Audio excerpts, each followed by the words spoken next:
मैया पार्वती भगवान भोलेनाथ से कहत रही कि हे स्वामी हमरा के ऐसन घर में राखत तनी कि सुबह के बनावत तनी शाम के बसखा उजाड़ देता, बड़ा परेशानी होखता, दुख होखता, एगो काम करी ना। मैया पार्वती भोलेनाथ से कहत रही कि हे स्वामी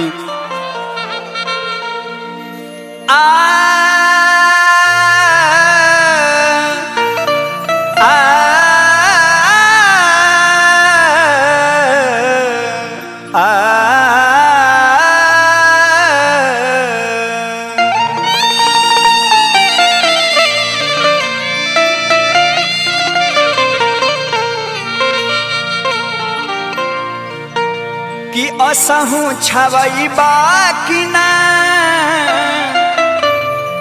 टूटही पलानी,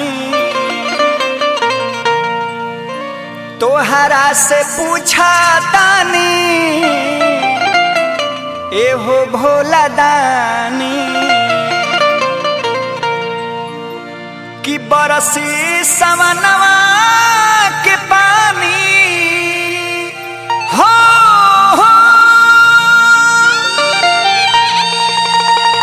बरसी समनवा के पानी किए हो भोला भिजली भवानी, बरसे समनवा के पानी किए हो भोला भिजली भवानी, असहु छवई बाकी ना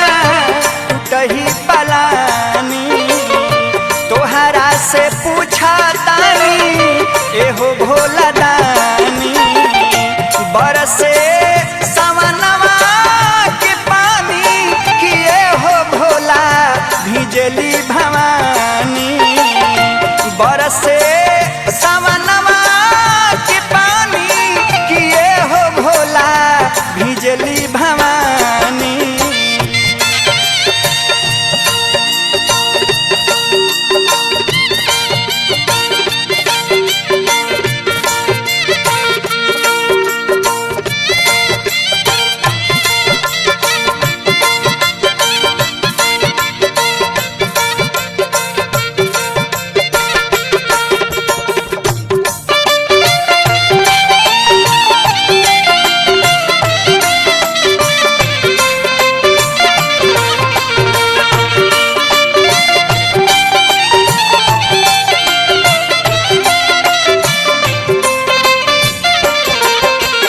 पार्वती कहनी कि हे स्वामी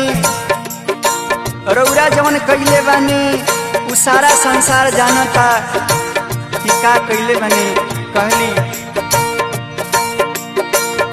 भस्मा के बर देके पड़ल रहल फेरा में, जाके नुकाइल रहल पर्वत के डेरा में,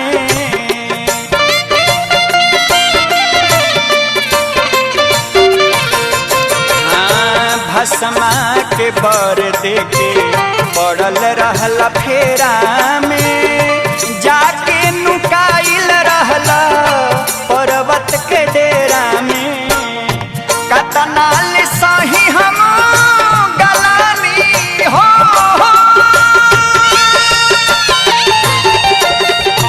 कतनाल सही हम गलानी किए हो भोला भिजली भवानी, बरसे समनवा के पानी किए हो भोला भिजली भवानी।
के लंका बाबा दे दिहनी रामन के झूठो के लगवले बानी मेला रौरा सामन के सहलो न जाता अब गलानी हो सहलो न जाता अब गलानी किए हो भोला भिजली भवानी बरसे सवनवा के पानी किए हो भोला भिजली भवानी असहू छवई बाकी ना टूटही पलानी रौरा से पूछा तानी एहो भोला दानी बरसे सवनवा के पानी बरसे सवनवा के पानी किए हो भोला भिजली भवानी बरसे